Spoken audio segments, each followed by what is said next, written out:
remember that they're changing my voice. This video is very important. It is about why I am so angry with people and why I am right to be angry at the rest of the world, and why it is divine for me to be angry at the rest of the world. It's a divine response. So I have 7 quick points for you.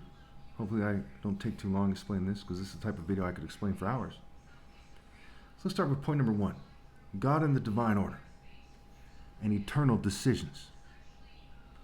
So let's take the case of a female who doesn't understand 1 John 2:15. That's like every female on the planet. 1 John 2:15 says, "Don't love the world or anything in the world. If anyone loves the world, love for the Father is not in them." Again, do not love the world or anything in the world. Your corporate job, your car, your family, if they decide to be worldly, you name it.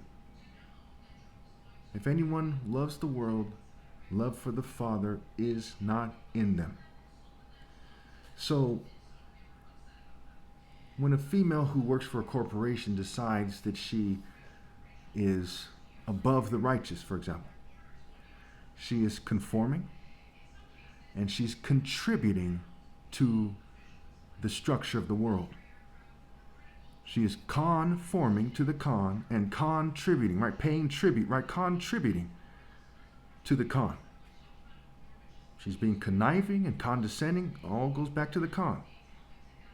She has a false sense of confidence as a result of the spirit and state of being that she's in. Pretty straightforward, right? So she's made a decision to be a conformist in her one life to live. So in her mind, she doesn't believe in God enough to put righteousness in God first. So she's made a decision to curse the human race with her part in the human process, which is pointing them toward wickedness and conformity, crony capitalism, maybe communism, to the philosophies of the world, instead of universal pinpoint and moral precision, which is the philosophy of God, right? The golden rule, the greatest commandment, what have you. So because she's made this eternal decision, it's an eternal decision. In her mind, she thinks there's no afterlife when there is. And she's saying to the world that all that matters is her greed. And she's going to take, and take that. And she's going to argue that because she's going along with the corrupt system, which happens to be a Babylonian system, that it's magically okay. She's too greedy to care enough, right? Care, C-R. See who you are. See who the world is. You know, what's going on. To see things for what they are. C-R. Care. She doesn't care. And because of her excessive greed, her insistence on evil, instead of purging evil from her being to the best of her ability, she's embracing it. She has then damned people to hell. Because inevitably the human race is spiraling out of control, and she knows it. We all know it. So she's decided to be part of the problem instead of being a martyr for the solution. Instead of trying to be moral as possible and saying, at least I didn't get blood on my hands, what have you, right? Making a killing in business. There's all kinds of ways you can work the angles there. Angels work angles. Fallen angels live the failed angles of greedy people. People too undisciplined to commit to moral precision. So as you judge, you'll be judged with the appropriate and the true configuration without the con. That you damned the human race. All of you who die today, for example, who fit the description. Since you damned the human race to your selfish judgment, you are now damned to hell when you die. Eternal decision, eternal decision.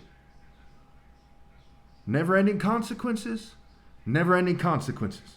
The heart that was willing to inflict never-ending consequences because of their commitment to the con. That heart gets damned to hell. That soul gets damned to hell. The heart, the center of the person, the soul of the person, that being gets damned to hell. Point number 2. The sane person centers their thinking around sanity. Not thinking like a jock or a gang member with no higher cause, to keep it simple. Not thinking like a police officer or a college professor. They center their thinking around reality, not the psychological construct of the concrete jungle. Concrete, the pagan place known as Crete, where Zeus in some versions is said to have been born. Zeus, like the main enemy of God, as his Middle Eastern counterpart is Baal, who's said to be the main enemy of God in the Bible, basically. Concrete thinking. Baalist thinking, satanic thinking. The sane person rejects that and centers their thinking around sanity and sees things for what it is. It says, whoa, what you're doing is very serious. Which leads me to point number 3. The warrior who's from above. The word above is a play on words for Ebo Av. You scramble the letters, you get EBO and the AV. Ebo Av. And because the vowels are interchangeable, to make a long story short, it can be Ebo or Obi. Obi meaning King, Heart, Hut, Essence, Center, Temple, Core.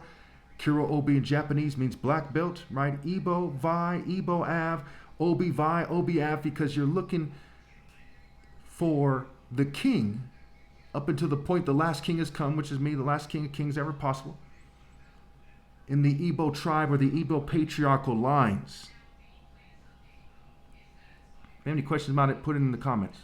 So the warrior comes from above. He becomes from the Royal African Falcon Martial Art Order, Av and Vi point, vying for your loyalty, vying for a woman's commitment.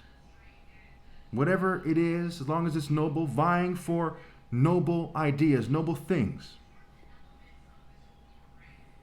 Trying to gather the sheep of God.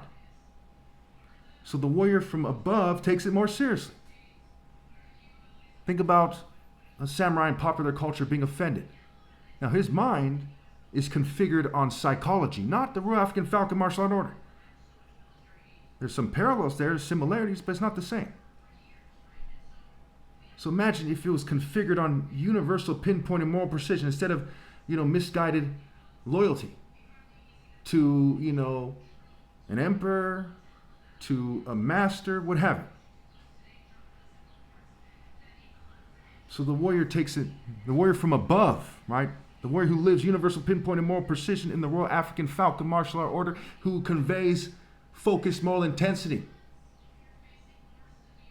takes it more seriously than everyone else.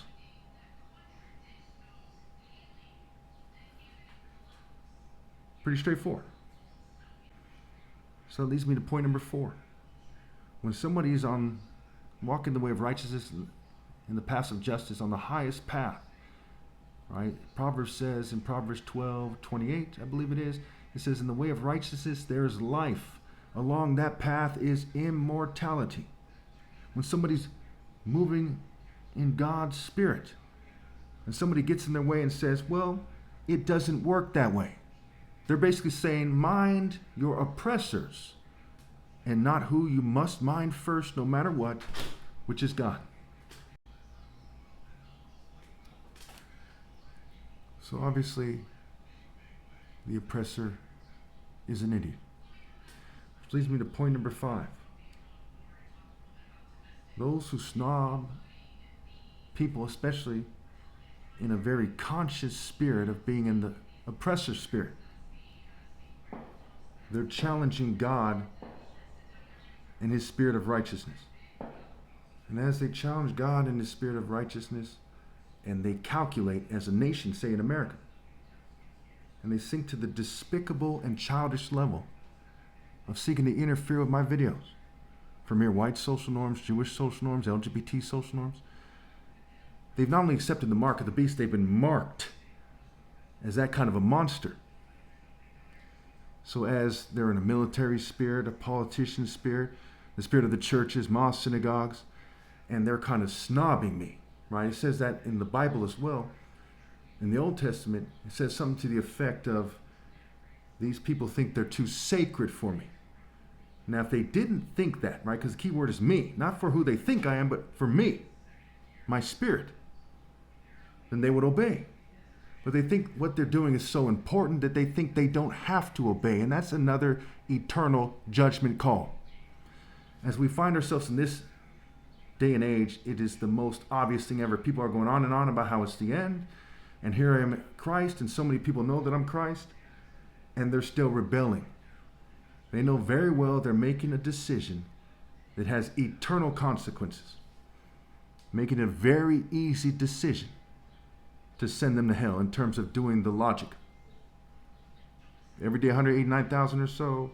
I've seen numbers saying 170,000, something like that. They die and they go to hell. They go to hell after living a life of being a worm. Compare, say, a fat idiot to the top martial artist ever possible. Compare a nerd or a jock or a gangster with no higher cause or a drug addict or some kind of immature person using fireworks thinking that they're important or something, thinking that it's cool. That's what their life is, these cheap thrills.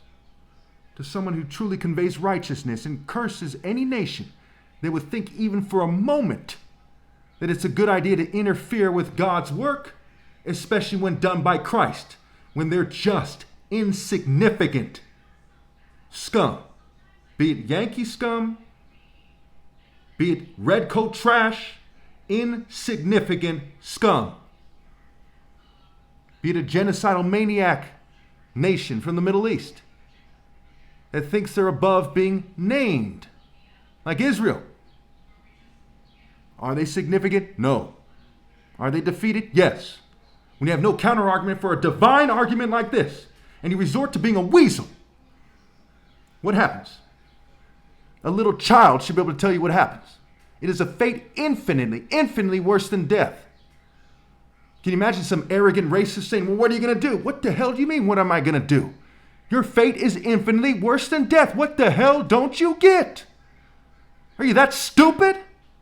I know you're not a true martial artist, but are you that dumb on top of that? Like I have to explain this.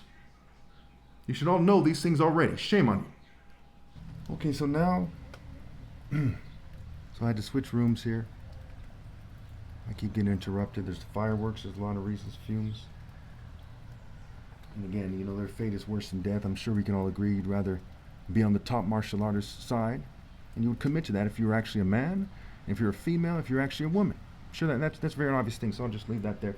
So point number 7 says that an escort that makes $1 million a year is not above a brain surgeon who makes, say, $600,000 a year. Or even a retired brain surgeon who just lives on Social Security that the government has sabotaged, right? So if that escort, like a corporate gold digger, was to think that she was above him, and keep in mind all brain surgeons that ever lived are beneath me, then she would be a dumb female, wouldn't she? Very stupid. It's the difference between the spirit of snobbing, right? This despicable spirit we see so commonly with rich people, and the spirit of righteousness which God exists in. The spirit of righteousness, universal righteousness, is the spirit of God. So when they look at the situation and say, hey, I'm above you. Hey, I don't have to do what you say. They're saying it to the spirit that I'm in, not just me. Now, if anyone has with any sense, they don't need that to be explained to them. They should already know that Chukwuemeka, that's my name, is Christ. And that you don't need to have it explained that I'm in God's spirit or God is in the spirit that I'm in, guiding me, what have you. Some people like me, when I was a kid, get it the first time. Some people are very dumb and they think they're smarter than the person who understood the things that matter most. Life intelligence, the highest form of intelligence, wisdom, life intelligence. Not how much you know or how much experience, but actually applying your understanding of life. Can you imagine being so dumb that you're someone who doesn't even know that you're supposed to obey God through Christ to the point where you do? And you think you know better than Christ about what you should do. And you think that your spirit or you as a person is greater than Christ's spirit or Christ. Do you know how stupid that is? And so when I look at the pictures on my wall in my room, I have countless examples of dumb females. I'm very well aware of this. I think about this daily. What is the difference between me and other people? Why are females dumb enough to shun me? So, again, going back to point, and we'll wrap this up here soon. Point number 3, the warrior who's from above takes these things more seriously than other people. So we expect me to be angry about this. We as a society, those who, when I say we, I kind of am thinking about people with sense, and not a lot of people have sense, so they're mostly in the spiritual realm now. Okay? The people with sense will say, they expect me to take it more seriously, to be angry, and to not stop doing the right thing. The people who don't think that are very deranged people. They could be the most respected psychiatrist, an idiot. They could be a president, they could be a governor, they could be a police chief, they could be the head of the FBI, CIA. Okay? But if they don't know these things, they're just an idiot. And they just have some stupid title instead of having the Spirit of God.